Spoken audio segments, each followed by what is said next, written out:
أعوذ بالله من الشيطان الرجيم بسم الله الرحمن الرحيم إن الله وملائكته يصلون على النبي يا أيها الذين آمنوا صلوا عليه وسلموا تسليما اللهم صل على سيدنا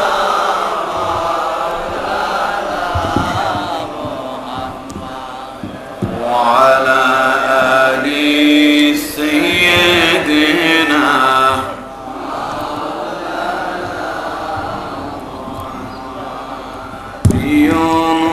নবীজির দরুদ পড়ো কেউ জবান বন্ধ রেখো না জোরে জোরে নবীজির দরুদ পড়ো কেউ চুপিসারে বসে থেকো না নেক আমলার এই দুরুদে জান্নাত তোমার ঠিকানা আল্লাহুম্মা সাল্লি আলা সাইয়্যিদিনা মাওলানা ওয়া আলা আলি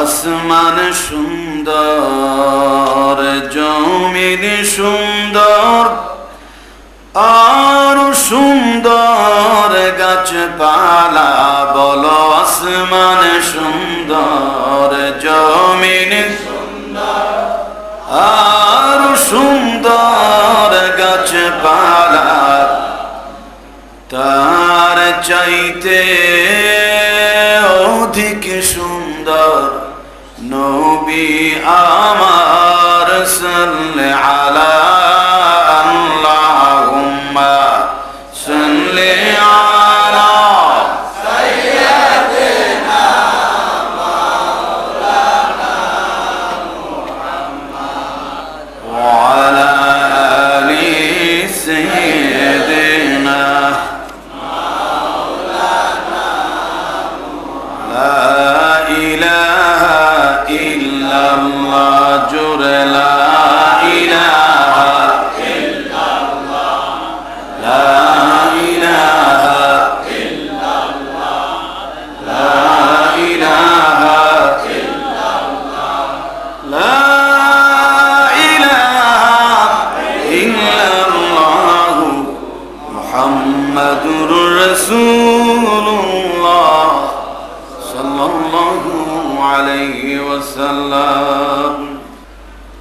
মহাগ্রন্থ আল কোরআনুল কারীমের 18তম পারার সূরা আল মুমিনুন থেকে আলোচনা শুরু করা যাচ্ছে। এই সূরাটি মক্কা শরীফে অবতীর্ণ হয়েছে। এর আয়াত হলো 118টি। 6টি রুকুতে এই সূরার প্রতিটি বক্তব্য আল্লাহ শেষ করেছেন। আউযু বিল্লাহি মিনাশ শাইতানির রাজিম বিসমিল্লাহির রাহমানির রাহিম। বিতাড়িত মারদুদ শয়তান হতে আল্লাহর কাছে পানাহ চাই। দয়াময় পরম দয়ালু আল্লাহর নামে আরম্ভ করছি। قد أفلح المؤمنون الذين هم في صلاتهم خاشعون والذين هم عن اللغو معرضون والذين هم للزكاة فاعلون قد أفلح المؤمنون মুমিন যারা, বিশ্বাসী যারা, ওরা গেইনার হয়ে গেছে, ওরা সফল কাম। জোরে কোন আলহামদুলিল্লাহ। শুদ্ধভাবে সূরা কিরাত পড়ে নিয়ম তান্ত্রিকতার সাথে যারা নামাজ আদায় করেন, সল্লু কামা রাআইতুমুনি উসল্লি, রাসূল বলেছেন নামাজ পড়ো যেভাবে তোমরা আমাকে নামাজ পড়তে দেখো।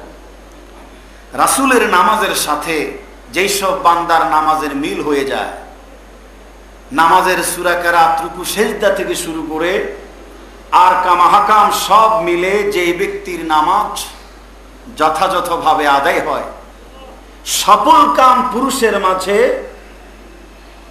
সফল কাম মুমিনের মাঝে, সেও একজন। জোরে কোন আলহামদুলিল্লাহ।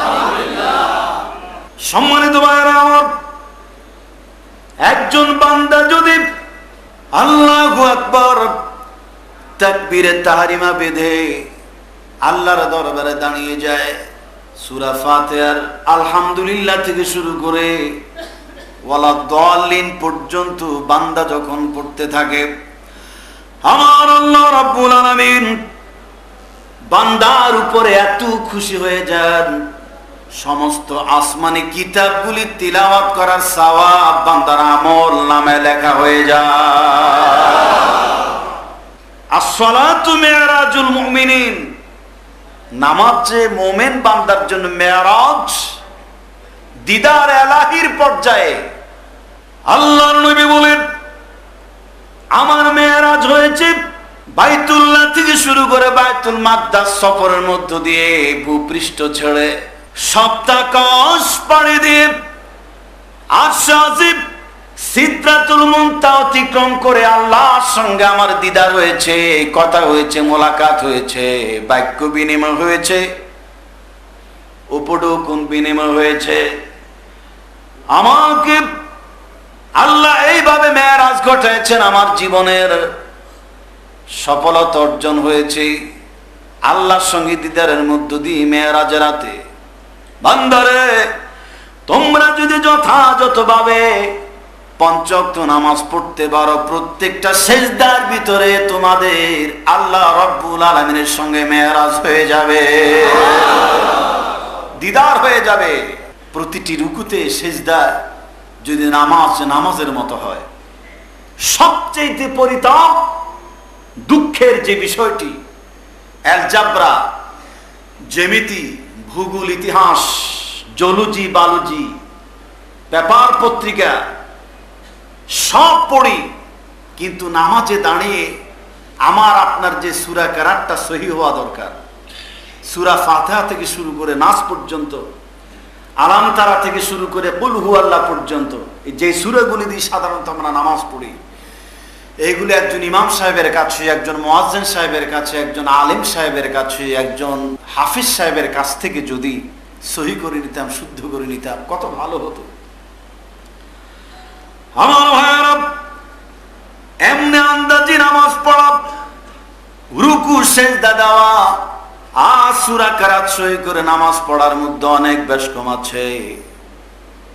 বুঝে শুনে যদি আমরা সেজদা দিই, যেমন আমরা যখন রুকু দেই সুবহান রাব্বিয়াল আযীম, সেজদাতে গিয়ে বলি সুবহান রাব্বিয়াল আলা, আর রুকুতে বলি সুবহান রাব্বিয়াল আযীম। এখানে কি বলি?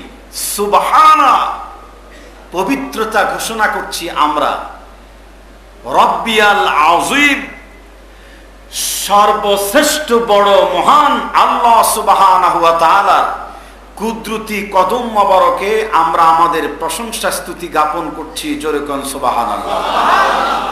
এই কথাটা সুবহান রাব্বিল আযীমের মাধ্যমে আমরা বলি, আবার সিজদায় পড়ো সুবহান রাব্বিয়াল আ'লা, সুবহান রাব্বিয়াল আ'লা। এখানে আইন দিয়ে আ'লা, সুবহান রাব্বিয়াল আ'লা, ওখানে সুবহান রাব্বিয়াল আযীম রুকুতে। এই যে আইনের উচ্চারণ, দালের উচ্চারণ, হায়ের উচ্চারণ, এই জিনিসগুলি শিখে নেওয়া অনিবার্য কর্তব্য প্রতিটি নামাজি মুসল্লি বান্দার। আমার আল্লাহ সুবহানাহু ওয়া তাআলা তিনি যেখানে বলে দিয়েছেন সলাতিহিম খাশিউন, যারা নাকি নিজেদের নামাজে একান্তভাবে বিনয় অবনত হয়ে যায়, আল্লাহর কুদরতি কদম মোবারকে সেজদা দেয়। বান্দা সূরা ফাতিহা থেকে, ফাতিহার প্রথম আয়াত থেকে শুরু করে ওয়ালা দাল্লিন পর্যন্ত পড়ার সঙ্গে সঙ্গে তার আমলনামায় শুধু আসমানি কিতাবগুলি সওয়াব লেখা হয় তা নয়। সূরা ফাতিহার ভিতরে 60টি আয়াত আছে।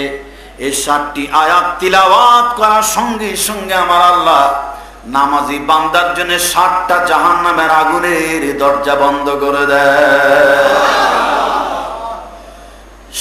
আর সাথে সাথে قد أفلح المؤمنون, আজকের এই সূরা, আজকের 18 পারার শুরুতে 4টি বৈশিষ্ট্যের কথা আল্লাহ তাআলা বলেছেন।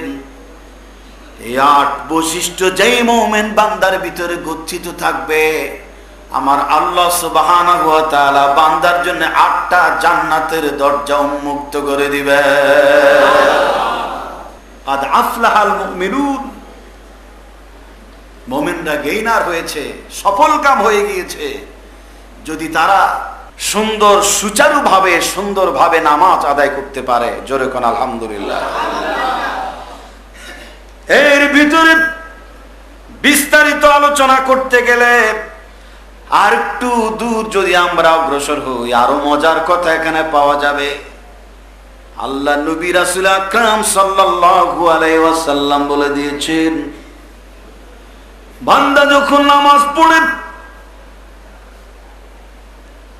নামাজ পড়ার কারণে বান্দার জীবনে অনেক উপকারিতা আছে। যেমন 5 ওয়াক্ত নামাজ পড়ার কারণে বান্দাকে আল্লাহ টেনশন মুক্ত করে দেন, পেরেশানি মুক্ত করে দেন, দুশ্চিন্তা মুক্ত করে দেন। নামাজের পায়বন্দ হবেন। যথা সময়ে ওয়াক্ত মতো জামাতের সাথে যদি আমরা নামাজ পড়ি, আল্লাহ ওই মুমিন বান্দাকে টেনশন ফ্রি করে দিবেন, পেরেশানি মুক্ত করে দিবেন। শুধু তাই না, বান্দার চেহারার মধ্যে আমার আল্লাহ আলাদা একটা গ্লেজ সৃষ্টি করে দিবেন, আলাদা একটা নূরের চাপ সৃষ্টি করে দিবেন। ওই বান্দার চেহারার মধ্যে একটা নূরের আভা প্রকাশিত হবে, লাবণ্যতা সৃষ্টি হবে চেহারার মধ্যে। তার কারণ আল্লাহু নূরুস সামাওয়াতি ওয়াল আরদ, আমার আল্লাহ বলেন আসমান এবং জমিনের আলো। সেই আলোক উজ্জ্বল স্রষ্টার কুদরতি কদম মোবারকে যারা মস্তক অবনত করে দেয়, চেহারা ঝুঁকে দেয়, হাজারো কালো কালিমা যুক্ত চামড়া তার হোক না কেন, চেহারা যত কালো রং থাকুক না কেন, আল্লাহকে সেজদা দেওয়ার বরকতে আমার আল্লাহ রাব্বুল আলামিন ওই সেজদাকারী বান্দার চেহারার মধ্যে একটা নূরের প্রভাব সৃষ্টি করে দেয়। শুধু তাই না, বান্দা যখন রুকুতে চলে যায়, রুকু থেকে সেজদায় চলে যায়, আল্লাহ এবং বান্দার মাঝে যতগুলো পর্দা আছে, যতগুলো হেজাব আছে, আমার আল্লাহ সমস্ত হেজাব পর্দার বাউন্ডারি উন্মুক্ত করে দেয়। বান্দা, একজন মুমিন, একজন নামাজি বান্দা আমার আল্লাহ দরবারে যখন মস্তক অবনত করে সেজদায় পড়ে যায়, সেজদার মাটি থরথর করে কাঁপতে থাকে, আর আল্লাহকে ডেকে ডেকে বলতে থাকে, আল্লাহ সেজদাকারীর সেজদা তুমি তাড়াতাড়ি করে কবুল করে দাও। তার কারণ আমি জমিন এই বান্দার সেজদার ওজন সইতে পারি না। আমি বান্দার সেজদার ওজন সইতে পারি না। আর সেজদাতুন ওয়াহিদাতুন খায়রুম মিনাদ দুনিয়া ওয়া মা ফিহা। একটা সেজদা আসমান এবং জমিনের চাইতে বেশি মূল্যবান আমার আল্লাহর দরবারে। জোরে কোন আলহামদুলিল্লাহ। আমার বাইতুল মুকাররম বাসী সারা দেশ থেকে আগত, ঢাকা রাজধানীতে বিভিন্ন চাকরি নকরিতে কাজে করবে, ব্যবসা বাণিজ্যে ছুটে আসা, আর তার অবসরে বয়ান শুনতে বসা আমার মুসলিম কিরম একজন মুমিন বান্দা আমার মাবুদের দরবারে যখন সেজদায় পড়ে যায়,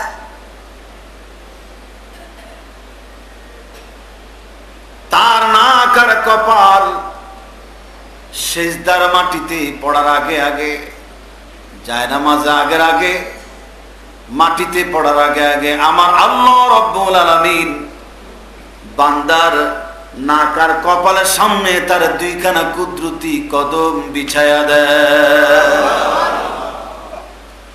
তাহলে নামাজটা কিভাবে হওয়া উচিত? সেজদায় পড়ে সুদীর্ঘ সময় সুবহান রাব্বিল আলা, সুবহান রাব্বিল আলা এইটা বলা ছাড়াও আপনি সুবহানাল্লাহি বিহামদিহি, সুবহানাল্লাহিল আযীম, অন্যান্য তাসবিহ তাহলিলও পড়তে পারেন। ব্যক্তিগতভাবে লম্বা রুকুতে এবং সেজদাতে লা ইলাহা ইল্লা আনতা সুবহানাকা ইন্নী কুনতু মিনাজ জালিমিন, এগুলো পড়ে পড়ে আল্লাহর দরবারে যে কোনো সমস্যায় জর্জরিত জীবনকে বাঁচাতে গিয়ে আল্লাহর দরবারে সেজদায় পড়ে যেতে হবে, কাঁদতে হবে, রোনাজারি করতে হবে। আল্লাহ বান্দার সেজদার বরকতে যাবতীয় বিপদ আপদ থেকে আল্লাহ তাকে উদ্ধার করতে পারে। পারে পারে কিনা বলেন? অবশ্যই পারে। সম্মানিত উপস্থিতি আমার, শুধু তাই না, একজন বান্দা ফজরের নামাজ পড়ে, জোহরের নামাজ পড়ে, আসরের নামাজ পড়ে, মাগরিব পড়ে, আবার এশার নামাজ পড়ে। বান্দা এশার নামাজ পড়ে যখন ঘুমায় যায়,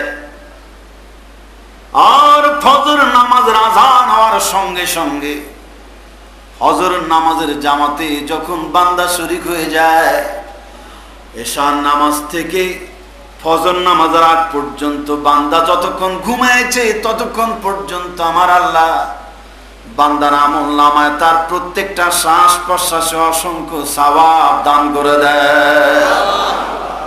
তার এই ঘুমটাও ইবাদতের মধ্যে গণ্য হয়ে যায়। নামাজ পড়লে চেহারায় আল্লাহ লাবণ্যতা বৃদ্ধি করেন, পেরেশানি মুক্ত করেন। সাহাবা আজমাইন কোনো বিপদে পড়লে, মুসিবতে পড়লে, এমনকি আকাশ রাজ্যে কালো মেঘের ঘন ঘটা দেখা দিলে আল্লাহর হাবিব এবং বিশ্ব নবীর সাহাবা আজমাইন তারা মসজিদে গিয়ে আশ্রয় নিতেন এবং বেশি বেশি রুকু করতেন, সেজদা দিতেন, নামাজ পড়তেন।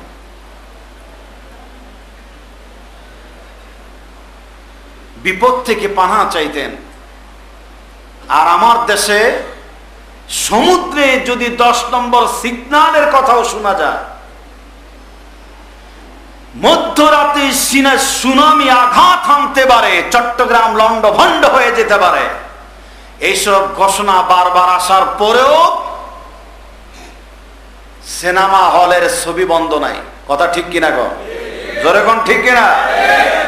টেলিভিশনের নগ্নতা বন্ধ নাই, সমাজের অপকর্ম বন্ধ নাই।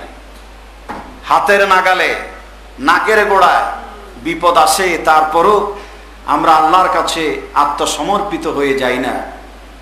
সাহাবা আজমাইন, ওই যে বলছিলাম আকাশ রাজ্যে একটুখানি কালো মেঘের ঘন ঘটা দেখলেই ওরা মসজিদে গিয়ে কাঁদতেন। না জানি আল্লাহর হাবিব বলতেন যে তোমরা সিজদা করো, রুকু করো, আল্লাহর দরবারে কান্নাকাটি করো।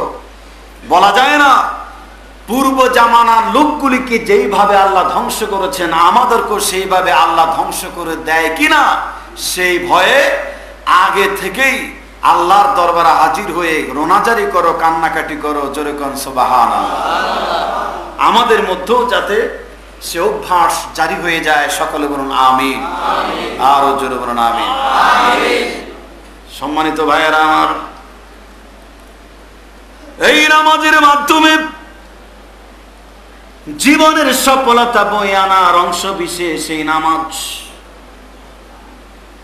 এই নামাজ যখন বান্দা পড়ে, নামাজ পড়ার কারণে আমার আল্লাহ সুবহানাহু ওয়া তাআলা এমন জায়গা থেকে বান্দার রিজকের ব্যবস্থা করে দেন, খাদ্য খাবারে বরকতপূর্ণ করে দেন, বান্দা নিজে কল্পনা করতে পারে না। জোরে কোন সুবহানাল্লাহ। কোত্থেকে বান্দার খাবার আসবে, রিজিক আসবে, বান্দা ভাবতেও পারে না। কারণ বান্দার দায়িত্ব সময় মতো আল্লাহর দরবারে হাজিরা দেওয়া, আবার নামাজ শেষ হয়ে গেলে যার যার ব্যবসা বাণিজ্য কাজ কর্মে আবার আত্মনিয়োগ করা। নামাজ ভালোভাবে পড়ে নামাজ সমাপনান্তে বান্দা যদি ব্যবসা বাণিজ্যে চলে যায়, চাকরি নকরিতে চলে যায়, জমিন চাষাবাদ করে ফসল উৎপাদনে চলে যায়, যখন যেই অবস্থা থাকুক না কেন, স্ত্রী পুত্র পরিবারের পরিজনের মুখে হালাল খাদ্য তুলে দেওয়ার জন্য একজন মুমিন নামাজি বান্দা নামাজের বাইরে উন্নয়নমূলক যত কর্মকাণ্ড করবে, জিহাদের ময়দানে ধর্ম যুদ্ধ করার সওয়াব আল্লাহ নামাজি বান্দার আমল নামায় দান করে দিবে। কত বরকত, কত ফজিলত যদি ঠিক মতো নামাজকে ঠিক রাখতে পারি। আর ইন্না সলাতা তানহা আনিল ফাহশাই ওয়াল মুনকার, যত সব গর্হিত অপকর্ম, বিবেক বিবর্জিত অশালীন কর্ম থেকে নামাজ একজন নামাজিকে হেফাজতে রাখে। কন্যা আলহামদুলিল্লাহ।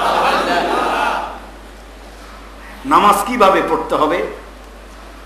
আল্লাহ আমার চোখের সামনে আছেন, আমি আল্লাহর কদমেই সেজদা দিচ্ছি, তিনি আমাকে দেখছেন, আমিও তাকে দেখছি। হ্যাঁ, তবে আমি তাকে না দেখলেও তার কুদরতি চোখ ফাঁকি দেওয়ার কোনো সুযোগ নাই, তিনি আমাকে অবশ্যই দেখছেন। ইয়ালামু খাইনাতাল আ'য়ুনি ওয়া মা তুখফিস সুদূর। আমার আল্লাহ বলেন, হে বান্দা, তোমার দু চোখ কি লুকোচুরি খেলে, আর তোমার অন্তঃকরণ কি গোপন করে, এই পৃথিবীর কেউ যদিও না জানে, আমি আল্লাহ জানি, অবশ্যই জানি। আমি আল্লাহর চোখকে ফাঁকি দেওয়ার কোনো সুযোগ সৃষ্টি লোকের নাই। জোরে কোন আছে? আল্লাহর চোখকে ফাঁকি দেওয়ার কোনো সুযোগ নাই। এই যে রমজান মাসে ইচ্ছে করলে আমরা অনেক কিছু খেয়ে ফেলতে পারি। পাকা দেয়ালে পরিবেষ্টিত কক্ষের ভিতরে বাথরুমে ঢুকে পুকুরের পানির ভিতরে ডুব দিয়ে তৃষ্ণা নিবারণ করতে পারি, কিন্তু সেখানেও আল্লাহ দেখবেন, এই ভয়ে আমরা রোজা রাখি, রোজা ভাঙ্গি না। লাখ কোটি টাকা দিল আমরা রোজা ভাঙ্গি না। এমনটি হয় না? কি বলেন ভাইজান? হয়, আমরা ভাঙ্গি না। এই যে আমার আপনার ভিতরে এই অ্যাটিটিউডটা পয়দা হলো, এই যে একটা বিশ্বাস পয়দা হয়েছে, এই 11টি মাস যদি এটা আমাদের ভিতরে থাকে, নামাজ পড়ার সময় যদি আমার মনের ভিতরে থাকে যে আল্লাহ আমাকে দেখছেন, আমিও আল্লাহকে দেখছি, সর্ব অবস্থায় তিনি আমাকে নিরীক্ষণ করছেন, জরিপ করছেন, এই কথা যেই নামাজি বান্দার জানা থাকে, যে সচিবের জানা থাকে, যে এমপি মন্ত্রী উপদেষ্টাদের জানা থাকে, যে রাষ্ট্রপ্রধানদের জানা থাকে, তারা কি জীবনে কোনোদিন জনগণের মাল গোপন পন্থায় আত্মসাৎ করতে পারে? জোরে বলেন, পারে? রিলিফ আত্মসাৎ করতে পারে? রমজানে আমি রোজা রাখলাম, খাই নাই দিনের বেলা, আল্লাহ দেখবে বলে এই বিশ্বাস আছে।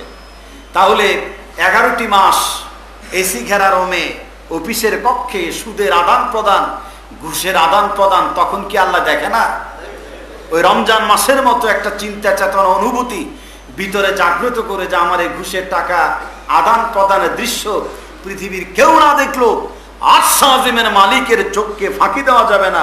এই ভয় অন্তরে জাগ্রত হলেই একজন নামাজি বান্দাকে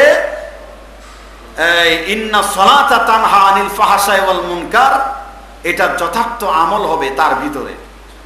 ওই নামাজের ভয়, রোজার ভয়, রোজার তাকওয়া তাকে অশালীন অপকর্ম গর্হিত কাজ থেকে বিরত রাখবে।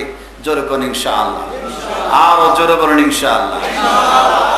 সম্মানিত ভাইয়েরা আমার, নামাজ পড়ার কারণে আমার মাবুদ বান্দাকে যতটা ফজিলত মণ্ডিত করবেন, তার মধ্যে আর একটা হচ্ছে বান্দা যখন মরে যাবে, মরার সময় আমার আল্লাহ সুবহানাহু ওয়া তাআলা বান্দার জবানের মধ্যে শেষ নিঃশ্বাস ত্যাগের পূর্বে কালেমা নসিব করে দিবে। শুধু তাই না, বান্দার শেষ বিচারের দিনে নামাজি বান্দার ডান হাতে আমলনামা আসবে, যেই বান্দার বাম হাতে আমলনামা পেছন থেকে আসবে।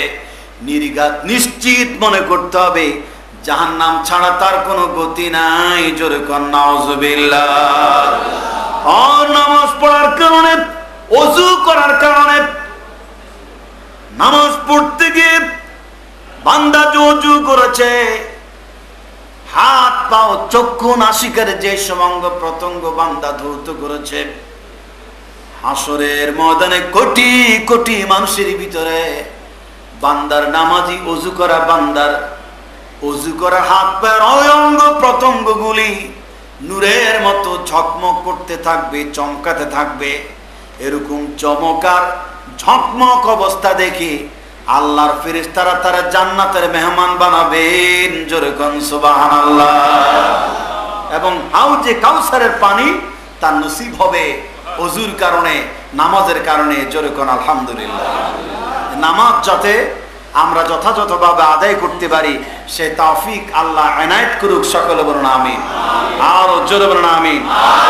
মান তারাকা সালাতা মুতাআম্মিদান ফাকাদ কাফারা, ইচ্ছে করে কেউ যদি নামাজ ত্যাগ করে কুফরির মধ্যে সে শামিল হয়ে যাবে। এজন্য কোরআনুল কারীমের ভিতরে পরিষ্কার করে বলা হয়েছে, মুমিন বান্দা যদি ক্ষমতার মসনদে আসীন হয়, কোন দেশে রাজ সিংহাসনে যদি কোন মুমিন সরকার প্রতিষ্ঠিত হয়ে যায়, মুসলমান সরকার ক্ষমতা দেশ চালায়, তাহলে 4 দফা কর্মসূচির ভিত্তিতে তারা যাবতীয় কর্ম কার্যাদি সাধন করবে, প্রজা প্রতিপালন, রাজ্য শাসন, সমাজ পরিচালনা করবে। তারা নামাজ কায়েম করবে। আল্লাযীনা ইম্মাক্কান্নাহুম ফিল আরদ আকামুস সালাহ, প্রথম কাজ নামাজ প্রতিষ্ঠা করবে। থানায় অর্ডার হয়ে যাবে নামাজের ব্যাপারে, যে এই থানায় যত মানুষ আছে নামাজ পড়ার বয়স্ক, বালেগ, সুস্থ জ্ঞান সম্পন্ন, যাদের উপর আল্লাহ নামাজ ফরজ করছেন, 7 বছরের পরে ছেলেরা, 9 বছরের পরে মেয়েরা, এরকম একটা হিসাব আছে না ভাইজান? অর্থাৎ 10 বছরের পরে কেউ আর বেনামাজি থাকতে পারবে না। যত বড় ব্যবসায়ী হোক, মন্ত্রী হোক, মিনিস্টার হোক, তার একটা লিস্টি থানায় চলে যাবে। থানার ওসির নেতৃত্বে পুলিশেরা যদি নামাজ পড়ে, সেই থানার জনগণ কি বেনামাজি থাকতে পারে? জোরে কোন থাকতে পারে? বিশ্ববিদ্যালয়ে আজান হয়ে যাবে, আজান হওয়ার সঙ্গে সঙ্গে ওই বিশ্ববিদ্যালয়ের ভাইস চ্যান্সেলর নেতৃত্বে সমস্ত ছাত্র শিক্ষক শিক্ষয়িত্রী আল্লাহ নামাজে দাঁড়িয়ে যাবে, তবে জীবন সফলতা অনিবার্য। জোরে কোন ঠিক কিনা? কাদ আফলাহাল মুমিনুন যে বলা হয়েছে আজকের আয়াতের প্রথমে, এইটার ব্যাখ্যা শুনতে পারলে জীবন সফল হয়ে যাবে। দেখুন, সচিবালয়ে নামাজের আযান হবে, মন্ত্রী সাহেবের ইমামতিতে সমস্ত সচিবরা যদি আল্লাহর আরশে আজিমের মালিক আল্লাহর দরবারে নামাজে দাঁড়িয়ে যায়, সেই সচিবালয়ে জীবনে কোনোদিন ঘুষের প্রচলন থাকবে? জোরে কোন থাকবে? থাকবে না। একজন ডিসি সাহেবের নেতৃত্বে যদি এলাকার লোকজন, সবচেয়ে বড় মসজিদ জেলা সেখানে ডিসি সাহেব ইমামতি করবেন, এটাই তো সাধারণত নিয়ম। আবার যিনি সে এলাকার জেলার বড় বিভাগের বড় মসজিদ, সেই মসজিদের ইমাম যিনি হবেন তিনি হবেন ডিসি। দেশের রাষ্ট্রনায়ক যিনি হবেন তিনি হবেন সুপ্রিম কোর্টের বিচারপতি। সুপ্রিম কোর্টের বিচারপতি বা রাষ্ট্রনায়ক যিনি হবেন তিনি হবেন এই বাইতুল মোকাররমের জাতীয় মসজিদের খতিব। এটাই ইসলাম, এটাই সৌন্দর্য, কথা ঠিক কিনা বলেন? এমন একটি শান্তশিষ্ট ইসলামী সমাজ আমার দেশে প্রতিষ্ঠিত হোক, এটা আমরা চাই না ভাইজান? যারা বলেন চাই না, এটা যাতে সব সময় মনে থাকে আমার ভাইয়েরা।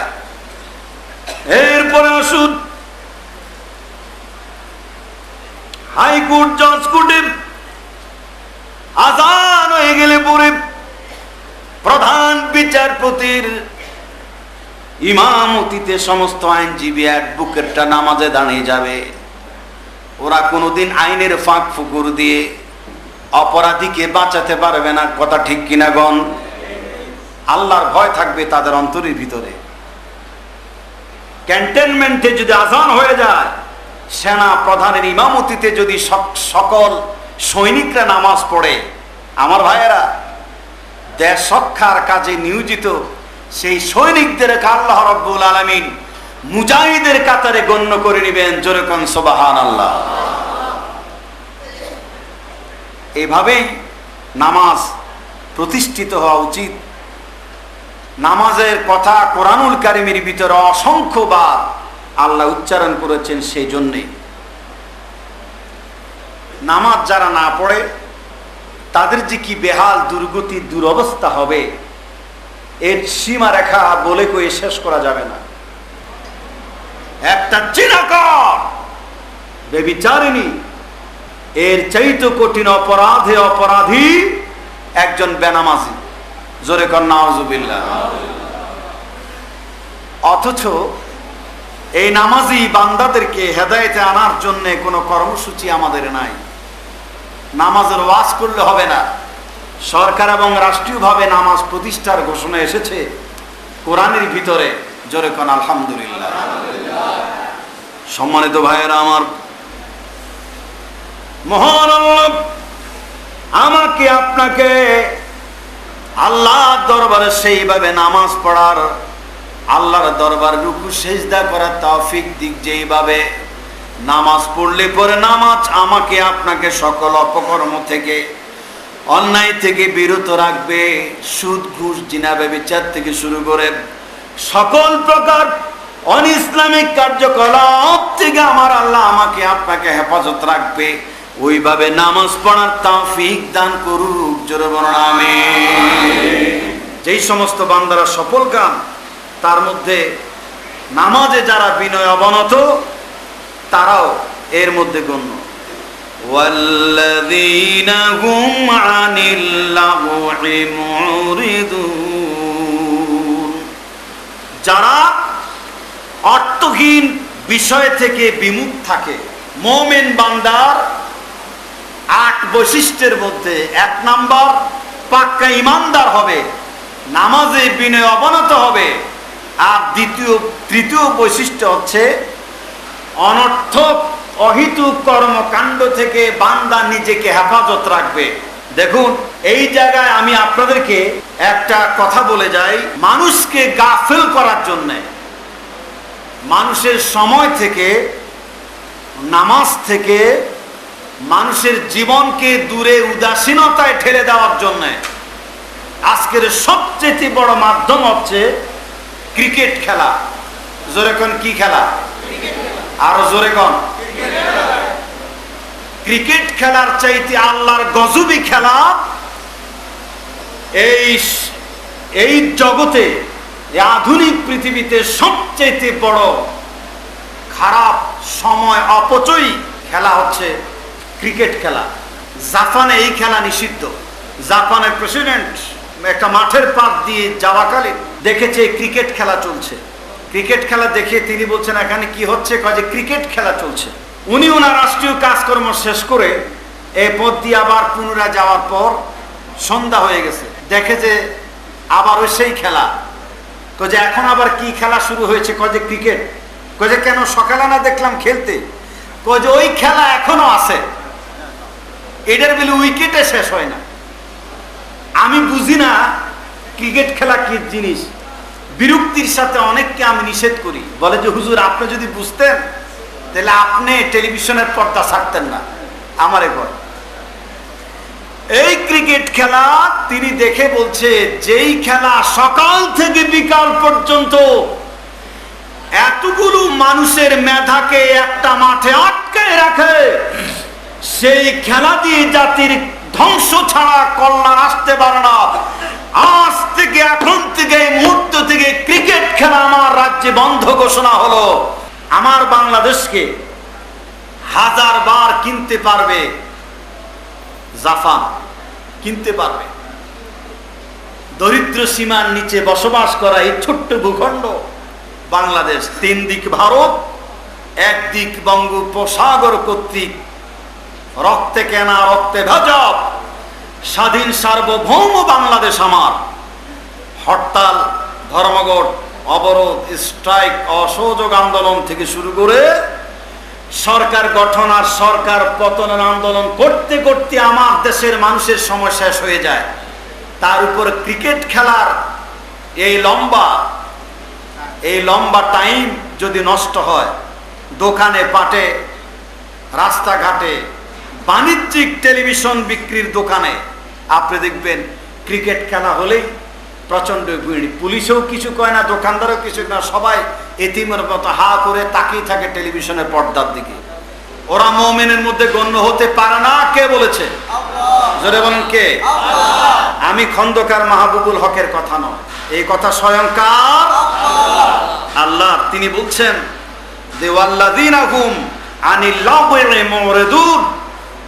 যে সফল কাম যে সমস্ত ব্যক্তি, তাদের মধ্যে ওরও যারা নিরর্থক কাজ থেকে বিরত থাকে, অর্থহীন কাজকর্ম তারা করে না। আল্লাহর ওয়াস্তে আমার বয়ান যারা শুনলেন, ক্রিকেট খেলা, আজে বাজে যত খেলা আছে যেগুলো মানুষের সময় নষ্ট করে, আপনার যদি পর্যাপ্ত সময় থাকে, নামাজের অসুবিধা না হয়, আপনি শরীর চর্চা করতে পারেন, কোনো সমস্যা নাই।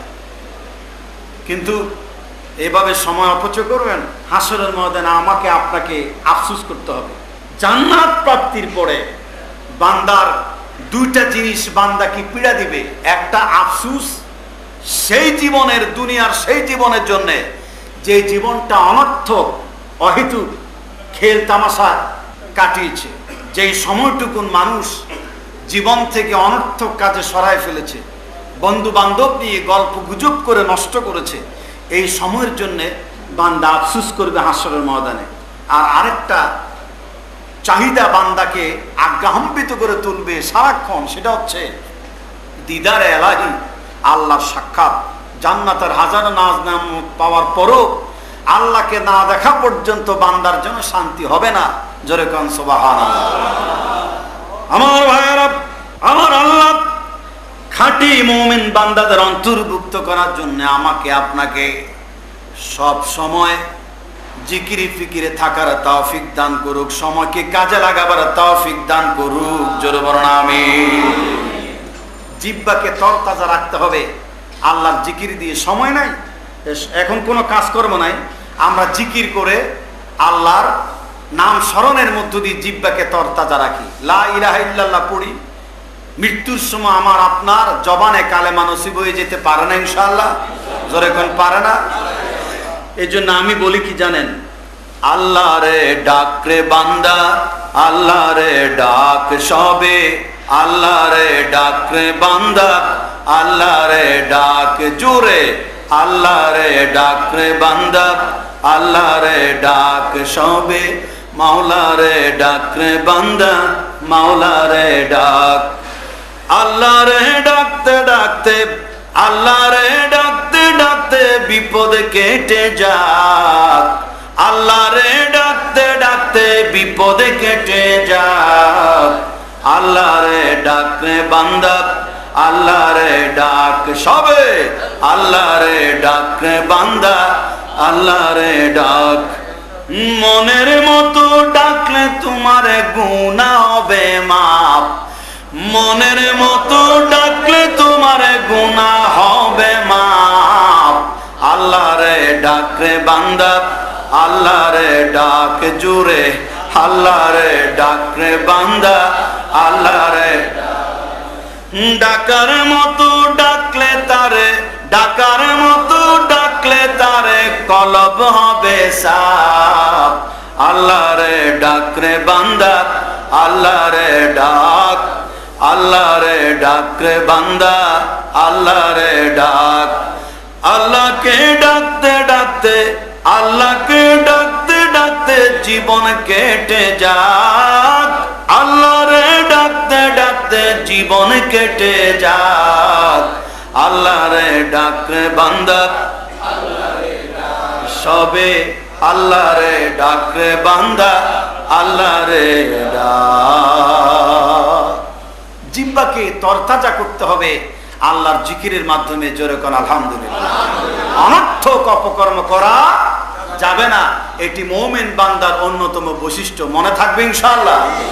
মুমিন বান্দা আজে বাজে কথা বলবে না, অনর্থক সময় অপচয় করবে না, অবসর সময় কোরআন তিলাওয়াত করবে, ইসলামী সাহিত্য পড়বে। ইসলামী ফাউন্ডেশনের লাইব্রেরিতে অনেক ইসলাম সংক্রান্ত জীবনধর্মী অনেক কিতাবাদি বই পুস্তক আছে, এগুলি পড়ে পড়ে বান্দা তার সময়গুলি কাটাবে। আল্লাহ তৌফিক দিক। জোরে বলুন আমিন, জোরে বলুন আমিন। সম্মানিত উপস্থিতি, এরপরে চতুর্থ বৈশিষ্ট্যে আমরা চলে যাই। চতুর্থ বৈশিষ্ট্য হচ্ছে ওয়াল্লাযীনা হুম লিয-যাকাতি ফাঈলুন। মুমিন বান্দার আরেকটি অন্যতম বৈশিষ্ট্য হচ্ছে বান্দা রীতিমতো যাকাত প্রদান করবে। রীতিমতো কি প্রদান করবে? ভাইজান আপনাদের কষ্ট হচ্ছে?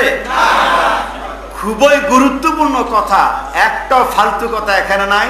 আমরা বিশদ ব্যাখ্যা করতে করতে যাই না কদ্দুর গিয়ে ঠেকে। জোরে কোন ইনশাআল্লাহ, আরো জোরে কোন আলহামদুলিল্লাহ।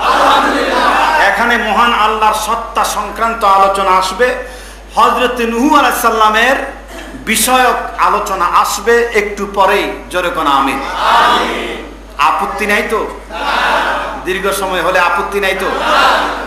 মুমিন বান্দার যত সব বৈশিষ্ট্য, তার মধ্যে আরেকটা হচ্ছে বান্দা রীতিমতো যাকাত দেবে। সারা বছরে ঘুরে বছরের শেষে যদি বান্দার কাছে যাকাত দেওয়ার কথা আল্লাহর কোরআনে আছে, যেখানে নামাজের কথা সেখানে পাশাপাশি কিসের কথা? যাকাতের কথা আছে। আকিমুস সালাহ ওয়া আতাউজ যাকাত, নামাজ পড়ো, আপনার যাকাত প্রদান করো। এই যাকাত ইসলামের পঞ্চস্তম্ভের মধ্যে একটি অন্যতম স্তম্ভ হচ্ছে যাকাত প্রদান করা আর নামাজ পড়া। সেটা তো বলেছি এতক্ষণ। যাকাতের ব্যাপারে যারা যাকাত না দেবে, অথচ যাকাত দেওয়ার উপযুক্ত হয়েছে কিন্তু যাকাত দেবে না, হাসরের ময়দানে তাদের কত কঠিন শাস্তি হবে, এই ব্যাপারে কোরআনুল কারীম সহ হাদিসে বিশদ বর্ণনা এসেছে, ভয়ঙ্কর কথাবার্তা এসেছে। জোরে কোন নাউজুবিল্লাহ। এমন সব সাপ তার গলার মধ্যে পেঁচাই দেবে, সেই সাপ শুধু ঠোকর মারবে, দংশন করতে থাকবে আর বলতে থাকবে আনা মালুক ওয়া কানজুক, আমি তোমার মাল ও সম্পদ আর সেই সব পুঞ্জীভূত ধনরাশি যেগুলি তোমার উপর ফরজ ছিল যাকাত দেওয়া, অথচ তুমি সেই সব টাকা পয়সার ধন সম্পদের যাকাত দেও নাই। না দেওয়ার কারণে, তোমার এই যাকাত না দেওয়ার কারণে আল্লাহ রাব্বুল আলামিন সেই সব সম্পদগুলি, পুঞ্জীভূত ধনরাশিগুলি যা তুমি জমা রেখে দিয়েছো, গরিব মিসকিনদেরকে দাও নাই, আত্মমজলুম মানবতার সেবায় তোমার সম্পদ কাজে লাগে নাই, নিরন্ন মানুষের মুখে অন্ন তুলে দেওয়ার জন্য, অভুক্ত অনাহারী দুস্থ মানবতার মুখে হাসি ফুটাবার জন্য তোমার ধন সম্পদের মধ্যে যে গরিবের অংশ ছিল, বনানী, গুলশান, উত্তরা, ধানমন্ডি, বারিধারা, খুলশী, চট্টগ্রাম, হালিশহর, খুলশী নগরী থেকে শুরু করে দেশের বড় বড় বিভাগ সমূহে, অঞ্চল সমূহে অনেক লাখ ও কোটি কোটি টাকার মালিক আছে কিনা ভাইরা? অনেক ভূসম্পত্তির অধিকারে জমিদারি আছে, ব্যাংক ব্লেজ আছে। যেই সব টাকাগুলি দেওয়া হয় নাই সেইগুলি এখন দুদুকের কোষাগারে চলে যাচ্ছে। কথা ঠিক কিনা গো? যারা জাকাত দেয় নয় এদের গাড়ি ভাঙচুর হয়, এদের গাড়ি ভাঙচুর হয়, এদের গাড়ি চুরি হয়, রাস্তায় এদের এই টাকা পয়সা ছিনতাই হয়, পকেট মার ওদেরকে ধরে নানাভাবে ওই টাকা আপনার সম্পদ থেকে চলে যাবে। যতই আপনি জাকাতকে জরিমানার মতো মনে করেন না কেন, অন্যভাবে সেই টাকাগুলি চলে যাবে, জরিমানা হিসাবে দেয়া যাবে না। আনন্দের সাথে দিতে হবে যে আল্লাহ আমাকে এত সম্পদ দিয়েছেন যে বছর ঘুরার পরেও আমার কাছে 7.5 তোলা বা 7.5 ভরি স্বর্ণের সমপরিমাণ টাকা আছে, 52 তোলা রূপার পরিমাণ টাকা আছে, সম্পদ আছে। শতকরা 2.5% হারে জাকাত দিলে সম্পদ পবিত্র হবে, জাক্কা হবে। জোরে কোন আলহামদুলিল্লাহ। ইসলামের পঞ্চবিধানের মধ্যে অন্যতম বিধান জাকাত দেওয়া। জাকাত মুমিন বান্দারা দেবে।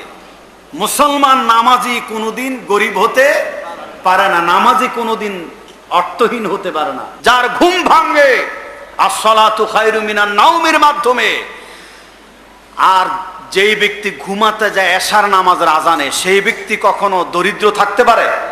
জোরে বলেন। অকর্মণ্য থাকতে পারে? অলস থাকতে পারে? জোরে বলেন পারে? সেই ব্যক্তি কর্মঠ হবে, সময় কাজে লাগাবে, অলস হবে না, অকর্মণ্য হবে না। নামাজি ব্যক্তি কখনো দুস্থ হবে না, গরিব হবে না, স্বাস্থ্যহীন হবে না। নামাজি ব্যক্তি সবল হবে। নামাজ পড়ার কারণে তার মধ্যে একটা পার্সোনালিটি অর্জন হবে, ব্যক্তিত্ব তার মধ্যে গ্রো হবে। সে আল্লাহর একজন মুমিন বান্দা। 7 আসমান 7 জমিনের চাইতো মুমিন বান্দা, নামাজি বান্দা নিঃশ্বাসের মূল্য আল্লাহর কাছে 1000 গুণ বেশি। জোরে কোন মারহাবা। নামাজি বান্দারাই জাকাত দেবে, না হয় আকিমুস সালাহ ওয়া আতুজ যাকাত মুমিন বান্দাকে কথা বলা হতো না। মুমিন বান্দারা কখনো গরিব হতে পারে না, যদি গরিব হলে জাকাতের কথা আসতো না। এমন এক সময় ছিল সরকারিভাবে জাকাত প্রতিষ্ঠিত ছিল, ইসলামী গভর্নমেন্ট, ইসলামিক রাষ্ট্র যখন ছিল মদিনায় উমরি শাসনে, জাকাত খাওয়ার লোক পাওয়া যেত না।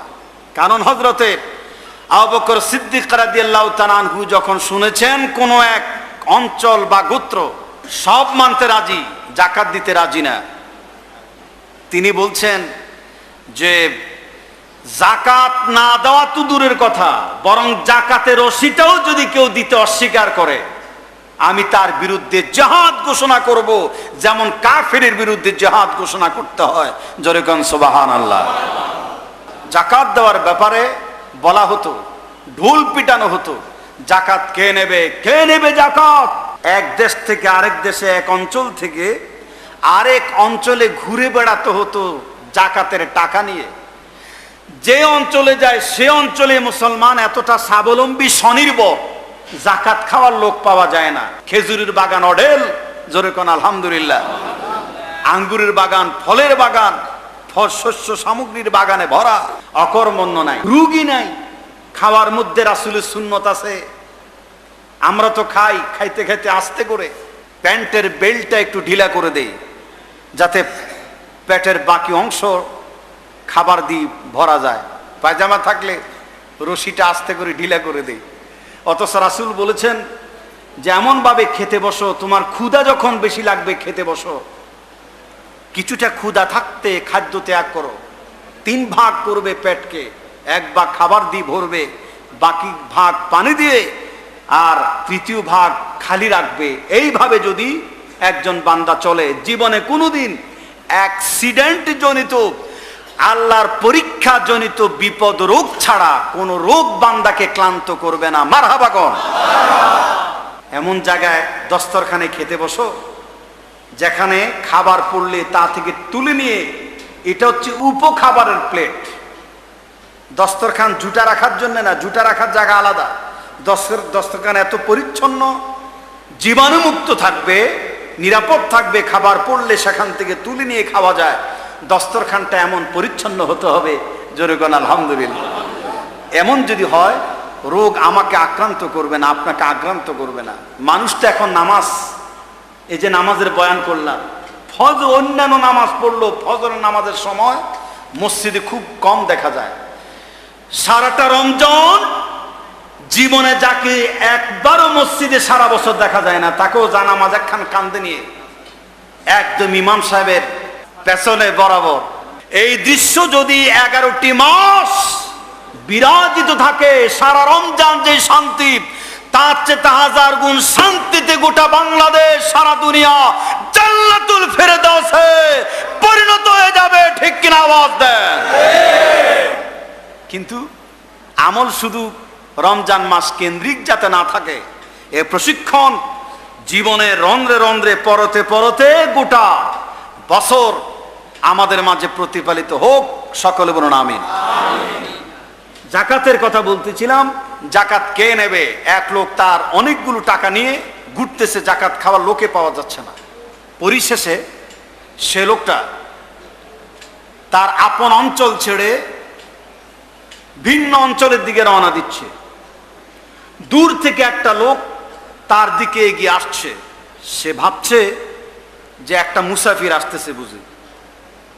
কাছে আসার পরে বলছে যে ভাই, বড্ড উপকার হয়েছে, আপনার মতো একজন দিনহীন মুসাফির হাতের নাগালে আমি আগেই পেয়ে গেছি। এটা হচ্ছে আমার ওটের জাকাত, এটা আমার ফল ফুলের বাগানের জাকাত, এটা আমার সম্পদের জাকাত, এটা আমার গৃহপালিত পশুর জাকাত। একটা লোকও পাই না জাকাতের টাকা খাওয়ার, আপনার মতো মুসাফির পেয়ে গেছি। দয়া করে আপনি আমার এই টাকাগুলো নিয়ে আমাকে পবিত্র করুন, আমাকে জাকা করুন, আমাকে পরিশোধিত করুন আমার সম্পদকে, নয় এগুলো নিয়ে ঘুরতে হবে আমাকে। যাকে এই কথা বলতেছে মুসাফির মনে করে, সেই লোকটা বলে যে ভাই, আপনি আমার জাকাত দিচ্ছেন, আমার কান্দির উপরে যে গাঠুরি দেখেন মনে করছেন আপনি এটা আমার মুসাফিরি গাঠুরি? না না, আমিও আমার এলাকায় একটা জাকাত খাওয়ার লোক পাই নাই। নিজের জাকাতের টাকাগুলি গাঠুরি বেঁধে কান্দে করে আরেক দিকে যাব, এমন সময় আমি আপনাকে দেখছি। যারে দেখছে হে কান্দ তো জাকাতের গাঠুরি, আমি তো আপনাকেও মুসাফির মনে করে দূর থেকে আগ্রহ করে এসেছি আপনাকে জাকাত দিতে, উল্টা বুঝি আপনি আমাকে জাকাত দিচ্ছেন। সুবহানাল্লাহ, হাসি মুখে বলেন সুবহানাল্লাহ। আমার এই বাংলাদেশ গরিব নয়, আমার দেশে নদী সম্পদ আছে, আমার দেশে পাহাড় সম্পদ আছে। পাহাড়গুলি চট্টগ্রাম, পার্বত্য চট্টগ্রাম, খাগড়াছড়ি, বান্দরবন, সোনাইছড়ি, বিলাইছড়ি, মাটিরাঙ্গা, রাঙ্গামাটি, এই সব পাহাড় পর্বতগুলি, সিলেটের পাহাড়গুলি, উপর দিয়ে ফরেস্ট, বৃক্ষ সম্পদ, চা সম্পদ, আর সেই পাহাড়ের তলদেশেই খনিজ সম্পদ, গ্যাস সম্পদ, স্বর্ণের খনিও থাকতে পারে। পারে না? অবশ্যই পারে। আমার দেশে শুধু সৎ নেতৃত্বের অভাব, সৎ মানুষের অভাব। কথা ঠিক? হাত তুলে বলেন কথা ঠিক? আমার দেশে সৎ নেতৃত্বের অভাব, সৎ মানুষের অভাব। জোরে কোন ঠিক কিনা? এই দেশের ক্ষমতা কত চোরদের হাতে ছিল। এই চেহারার মানুষগুলি যে চোর ছিল, লুটেরা ছিল, এই চেহারার মানুষগুলি, এই মোসওয়ালা মানুষগুলি, এই সুন্দর জাতের চেহারার নেতা নেত্রীগুলি, এরা যে লুটেরা ছিল, টিন চোর ছিল, সম্পদ চোর ছিল, এই দেশকে চুষে চুষে খেয়েছে। আমরা বর্তমান গভর্নমেন্ট না আসলে বুঝতে পারতাম না। কথা ঠিক কিনা বলে আমার ভাইয়েরা? এ থেকে উত্তরণের পথ একটাই, দেশ, জাতি, সমাজ, রাষ্ট্র ঐক্যবদ্ধ হয়ে ঐক্যবদ্ধভাবে আসতে হবে কোরআনের কাছে। জোরে কোন কার কাছে? এই জাকাত যদি যেভাবে দেওয়ার কথা সেভাবে পুরোপুরি না দেয়, তাহলে হাসরের মন তার গলায় কি পেঁচানো হবে ভাইজান? জোরে শুনতে চায়? মাপলারের মতো, উন্নার মতো সাপ পেঁচায়ে তাকে ছঙ্গল করবে, ধ্বংসন করতে থাকবে। এটা কেমন বিষাক্ত সাপ! ইদানিং আফ্রিকার জঙ্গলে প্রাণীতত্ত্ববিদেরা একটা সাপের আবিষ্কার করেছে। কিসের আবিষ্কার? সেই সাপের আগা এবং গোড়া, লেজ এবং মাথা এত কালো কুৎসিত, এত কালো প্রাণী আল্লাহর জগতে আছে কিনা আল্লাহ জানে। এত কালো কুৎসিত সাপ, সেই সাপের বিষ পরীক্ষা করে দেখেছে, এই সাপ যদি কোনো একটা আফ্রিকান জংলার বৃহৎ বিকুট বট বৃক্ষের বা শক্তিশালী বড় কোনো গাছের গোড়ায় যদি সাপটা দাঁত বসায় দেয়, তার বিষাক্ত যন্ত্রণা সহ্য করতে না পেরে 18 মিনিটের ভিতরে গাছটা মৃত্যুবরণ করবে। 2 ঘন্টার ব্যবধানে সাপের বিষক্রিয়ার যন্ত্রণায় সমস্ত গাছের পাতাগুলি শীতকালের মতো জোরে জোরে পড়বে। জোরে কোন সুবহানাল্লাহ। দুনিয়ার একটা সাপের যন্ত্রণা যদি একটা গাছের এই করুণ দশা হতে পারে, যাকাত যারা দেবে না তাদের জন্য যে সাপ আল্লাহ হাসরের ময়দানে মজুদ রেখেছেন, সেই সাপের দংশন বিষক্রিয়া কত তীব্রতর, কঠিন যন্ত্রণাকর, খাতা কলমে হিসাব করা যাবে? যাবে হিসাব? সে থেকে আল্লাহ বাঁচার তৌফিক দিক। জোরে কোন আমিন। যাকাত দানের দেওয়ার মতো তৌফিক সম্পদশালী যাতে আল্লাহ আমাদেরকে করেন, পাশাপাশি যাতে আমরা যাকাত দিতেও পারি এবং গরিব দুঃখী আত্মমাজলুম মানবতার সেবা দান সদকা ফিতরায় এগিয়ে এসে জান্নাতের দরজা উন্মুক্ত করার তৌফিক আল্লাহ দান করুক। সকল বলুন আমিন। আর জোরে বলুন আমিন। পাটুয়াটুলি আর ভীষণ যে ভিডিওটা করছে, এই বক্তব্য আপনারা দেখার এবং শোনার সুযোগ পাবেন, আজ আর নয়। আল্লাহুম্মা আমিন। ربنا ظلمنا أنفسنا وإن لم تغفر لنا وترحمنا لنكونن من الخاسرين ربنا آمنا بما أنزلت واتبعنا الرسول فاكتبنا مع الشاهدين আয় আল্লাহ, হিন্দুর মন্দিরে বসি নাই, খ্রিস্টানের গির্জায় বসি নাই, প্রেগোড়ায় বৌদ্ধ বিহারে বসে তোমার দরবারে হাত পাতি নাই রে আল্লাহ। এই পৃথিবীর জমিনে তোমার আসমান থেকে রহমত প্রেরণের ট্রান্সমিটার তোমার ঘর মসজিদের মধ্যে বসে হাত পেতেছি রে আল্লাহ। যা কিছু পড়লাম, বললাম, বুঝালাম, এর মধ্যে যদি কোনো ভুল ভ্রান্তি থাকে মাফ করে হাদিয়াটুকুন সোনার মদিনা নবী পাকের রওজা মুবারকে পৌঁছে দাও। তাম পৃথিবীর মাটির নিচে যত মুসলিম মুসলিমাত মুমিন মুমিনাত ঘুমিয়ে গেছে রে আল্লাহ, তাদের আবার করে হাদিয়া বকশিশ করে দাও। আল্লাহ তাআলা আমার সঙ্গে যারা হাত পেতেছেন, কারো মা আছে, কারো বাপ নাই, কারো বাপ আছে, কারো মা নাই, কারো মাও নাই, বাপু নাই রে আল্লাহ, চলে গেছে বহুদূর, চলে গেছে বহুদূর, একদম অচিনপুরে, যেখানে মানুষ গেলে কোনোদিন ঘরে ফিরে না রে আল্লাহ। জীবনের তোরে চলে যাওয়া মা বাপ কেমন সম্পদ এই দুনিয়ার কেউ তো জানে না। সেই ব্যক্তি মা বাপের মর্ম বুঝে, যেই ব্যক্তির মা বাপ কবরে চলে গেছে রে আল্লাহ। পৃথিবীর সমস্ত কষ্টগুলি একসাথ করলে একটা মানুষ যত কষ্ট পায়, তার চাইতে বেশি কষ্ট পেয়েছে আমাদের মা যখন আমাদের প্রসব করেছে রে আল্লাহ। ছোট্ট একটু বাচ্চা শিশুকে কোলে করে রাখতে পারি না, দীর্ঘক্ষণ কোলে রাখতে পারি না, অথচ এমন একটা জীবন্ত সন্তানকে একটা মা 10 মাস 10 দিন পর্যন্ত কেমনে পেটে ধারণ করেছে রে আল্লাহ। ভুক্তভোগী মা ছাড়া এই কষ্টের খবর দুনিয়ার কোনো সন্তান জানে না। মায়ের পেটের ভিতরে যতদিন ছিলাম রে আল্লাহ, ততদিন পর্যন্ত মা ঠিক মতে কোমর সোজা করে দাঁড়াতে পারে না।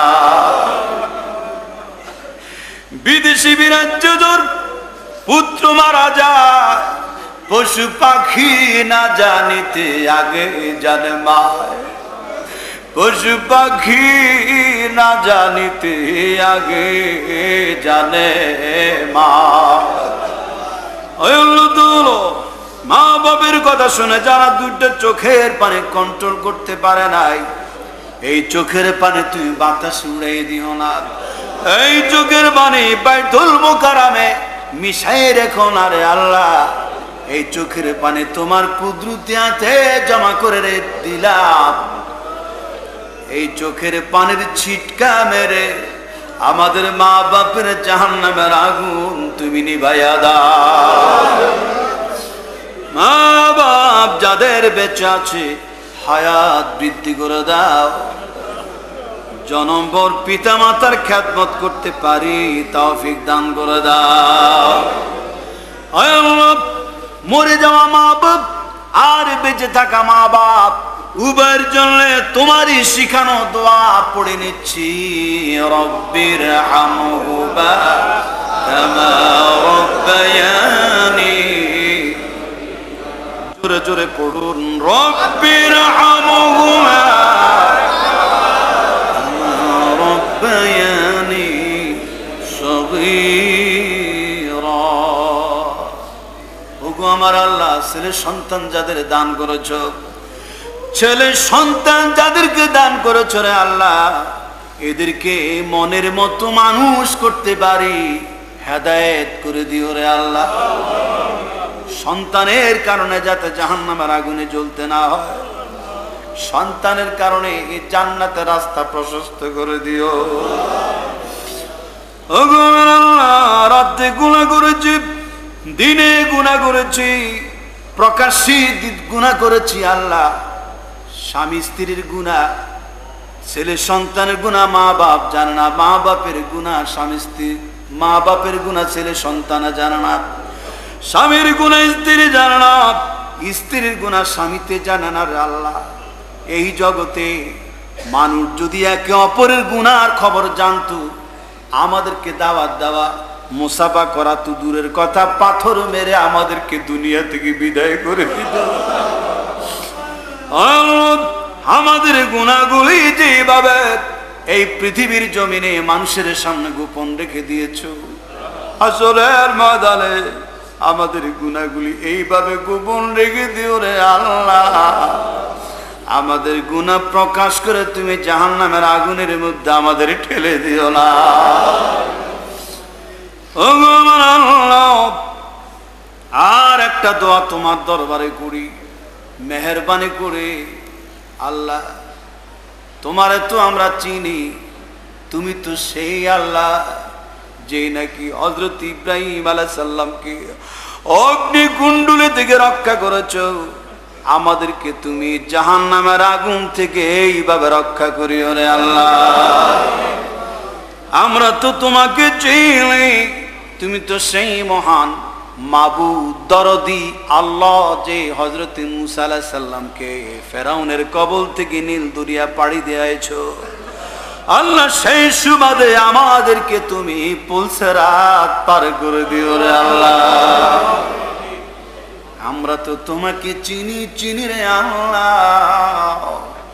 যে লোকে হযরতে ইউনূস আলাইহিস সালামকে মাছের পেট থেকে উদ্ধার করেছো, পরিত্রাণ দিয়েছো, আমাদেরকে কবরের কঠিন আযাব থেকে উদ্ধার করিও রে আল্লাহ। ওগো আমার আল্লাহ, রমজান মাসে যাদের জন্য জাহান্নামের দরজা বন্ধ রেখে দিয়েছো, এই দরজা কিয়ামত পর্যন্ত বন্ধ রেখে দিও।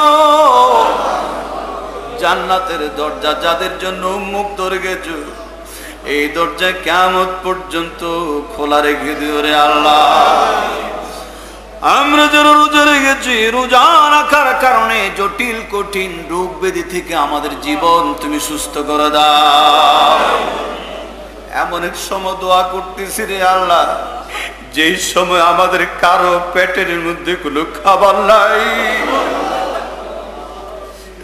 জীবনে জোহর নামাজের আগে পরে কত খাইতাম, আসরের নামাজ আযান হবে চেহারি থেকে এই পর্যন্ত আমরা এখনো কিছুই খাই না রে আল্লাহ। এই জন্য খাই নাই, যেহেতু তুমি খাও না, আমরাও না খেয়ে আছি, তারপরও তুমি বুঝো রে আল্লাহ তোমারে আমরা কত ভালোবাসি। তুমি ঘুমাও না, এই জন্য একটি মাস গভীর রাতে উঠে আমরা তোমাকে স্মরণ করে চেহারি খাই, কোরআন তিলাওয়াত করি, তাহাজ্জুদ পড়ি, ফজর নামাজ পর্যন্ত জাগ্রত থাকি, ঘুমাই না। তারপরেও তুমি দেখো রে আল্লাহ আমরা তোমাকে কত ভালোবাসি। আমাদের জীবনের সব গুনাহ যদি এরপরও তুই মাফ না করো রে আল্লাহ, তারপরে তুমি কার গুনাহ মাফ করবে রে মাবুদ? এই মানুষগুলি কান্দে, তুমি একটু দেখো রে আল্লাহ। আমার চোখের পানি শুধু বের হয়েছে তা নয়, তোমার বাইতুল মোকাররমে আগত কোরআন প্রেমিক বান্দাগুলি চোখের পানি ছেড়ে দিয়েছে। আমার শ্রোতা মণ্ডলী, আল্লাহর বান্দার একটু কান্দেন। সাত সমুদ্র 13 নদীর পানি দিয়ে আল্লাহরে খুশি করা যায় না। আমার মাবুদ খুশি হয়ে যায় যদি কোনো বান্দা দুইটা নয়ন ভরে কাঁদতে থাকে। বলেন ইয়া আল্লাহ, হাত আকাশের দিকে উঁচু করে বলেন ইয়া আল্লাহ। জীবনের গুনাহের সন্ধ্যাবেলায়, এই পড়ন্ত বেলায় দু হাত আকাশের দিকে আমার মতো এইভাবে উঠাই দেন, হাত সব উঠাই দিয়ে আকাশের দিকে তাকায় বলেন ইয়া আল্লাহ। লজ্জা শরম ত্যাগ করে বলেন ইয়া আল্লাহ, ইয়া রহমান, ইয়া রহিম, ইয়া হাইয়্যু, ইয়া কাইয়্যুম, লা ইলাহা ইল্লা আনতা সুবহানাকা ইন্নী কুনতু মিনাজ জালিমিন। রব্বানা লাকাল হামদ হামদান কাসীরান তাইয়িবান মুবারাকান ফি লিজালালি ওয়াজহিক ওয়া সুলতানি আযীম। আয় আল্লাহ, তুমি তোমার বান্দাদের হাত তোমার আশ্বাসে মঞ্জুর করে নাও। হযরত ইউনূস আলাইহিস সালামের মতো আরেকবার পড়েন লা ইলাহা ইল্লা আনতা সুবহানাকা ইন্নী কুনতু মিনাজ জালিমিন। আল্লাহ আমাদের গুনাহ মাফ করে দাও। খালি পেটে তোমার হাতে তোমার দরবারে হাত তুলেছি আল্লাহ, আমাদের পেট না ভরলো হাতটা ভরে দাও।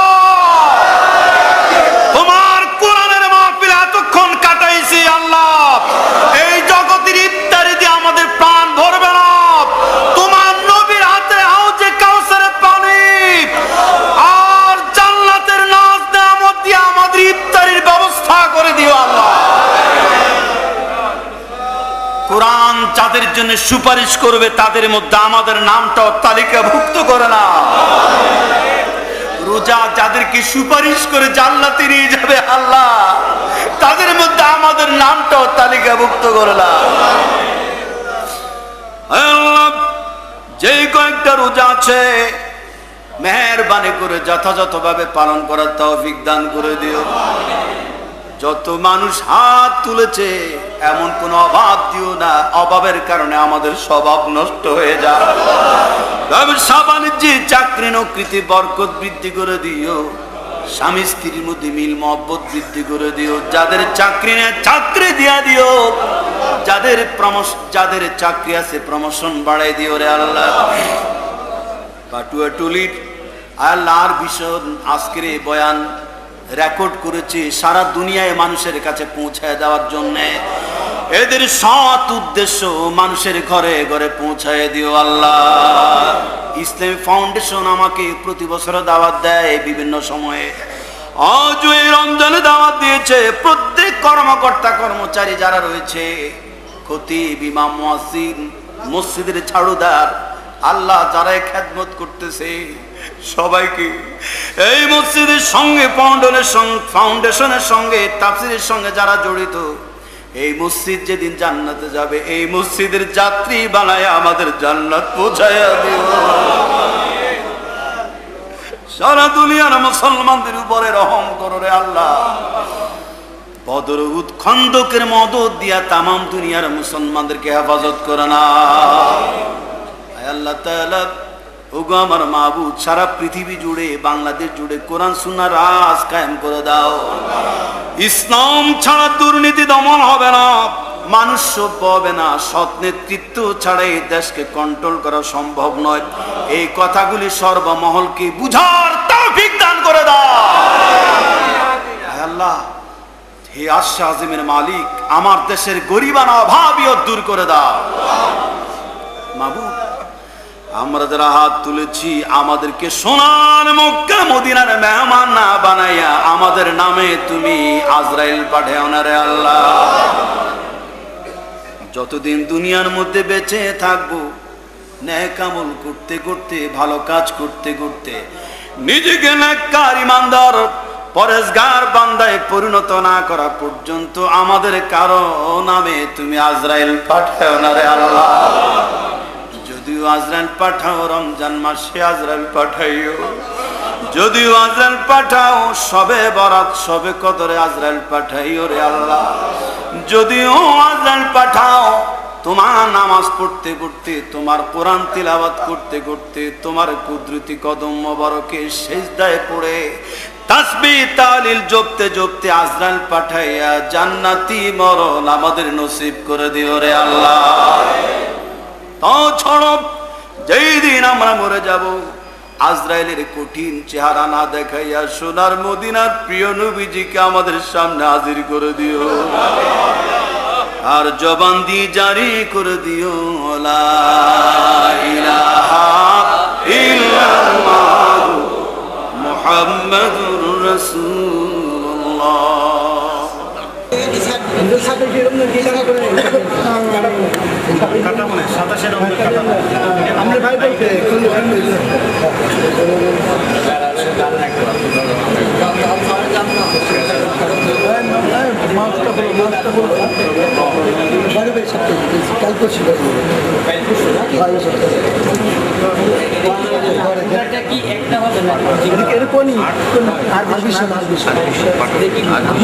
সবাই পাঠাবো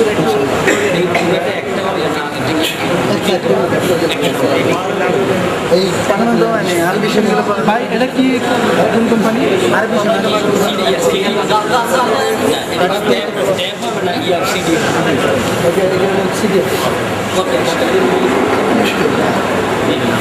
হবে আপনার পাবেন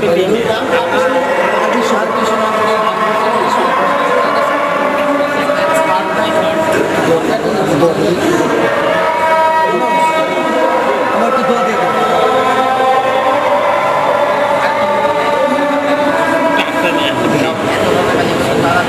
আপনার